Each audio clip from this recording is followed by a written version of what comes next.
Бүкіл еліміздегі сияқты біздің облысымызда да жер телімдерін жекешелендіру жүріп жатыр. Мақсат ауыл шаруашылығы жұмыстарына жарамды жерлерді мақсатты түрде тиімді пайдалану. Жер сапасын анықтау, мүмкіндігін мөлшерлеу. Бұл оңай жүзеге асар жеңіл шаруа емес. Тәуелсіздік алғаннан бергі уақытта бұл жұмыстың алғаш қолға алынуы оның күрделілігінен хабар берсе керек. Жерді жекешелендіруді қолға алғанда тек ақпараттық база толықтырылып қана қоймайды. Жер телімдері туралы толық мәліметте жинақталады.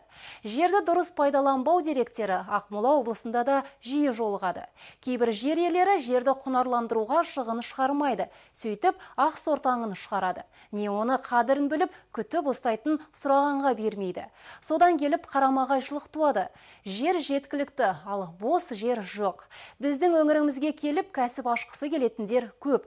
Олардың ішінде шетелдік инвесторлар да бар. Біз оларға жер телімдерін бере алмай отырмыз. Осындай себептер инвестициялық ахуалды жақсартуға кедергі болып тұр. Бұл мәселенің қиыспай тұрған басқа қырлары да бар. Жерді пайдаланушылардың төлейтін салық мөлшері мардымсыз.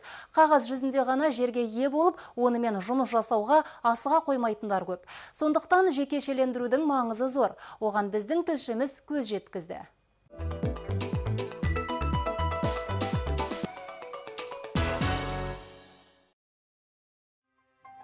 Аумағы жағынан Қазақстан әлемде 9-шы орында иеленсе де, еліміздегі 17 миллионға жуық халықтың 1/3-інде басыбайлы баспана жоқ екен. Қазіргі таңда бұл тығырықтан шығу үшін әр өңірде жер телімдерінің түгендеу ісі қолға алынды. Біздің жерлер ресурстарының ішіндегі ең көп жер ауыл шаруашылық жерлерінің қайнатылған жерлер. Ол көлемі 90 миллион гектардың ішінде. Соның 1/3-ін биыл, келесі жылы, сонда 3 жылда бүткіл ауыл шаруашылық жерлерінің бәрін осындай бағадан өткіземіз. Бұндағы мақсат біріншіден оның жағдайын білу, оның бүгінгі күнде сапасын білуге, соның бүгінгі жағдайының комплекстік баға беруге.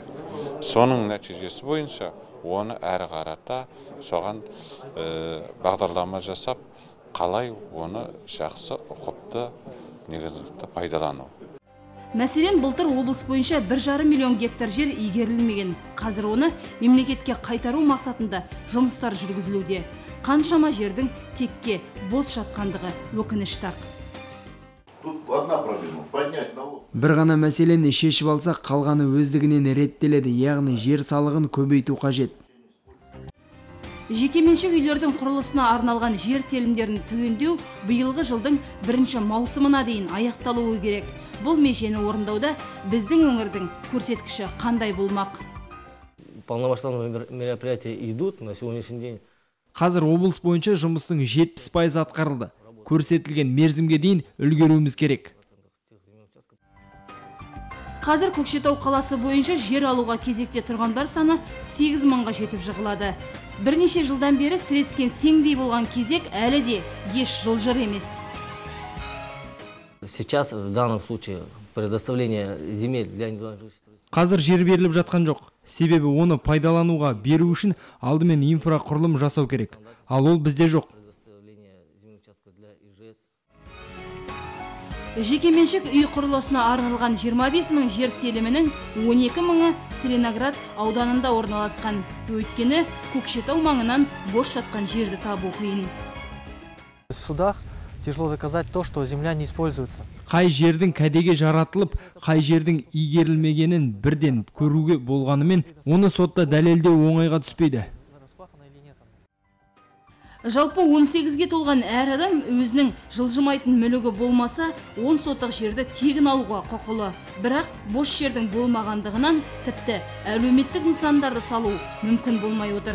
Қорыта айтқанда, жер телімдерін түгендеу ісінің қарқыны көңіл көншітпейді. Сондықтан да бұл бағыттағы жұмыстар жеделдетуді қажет етеді. Әсем Қаматайқызы, Марат Тоқмағанбет, Данияр Жұмағұлов, Василий Вережников, Апта.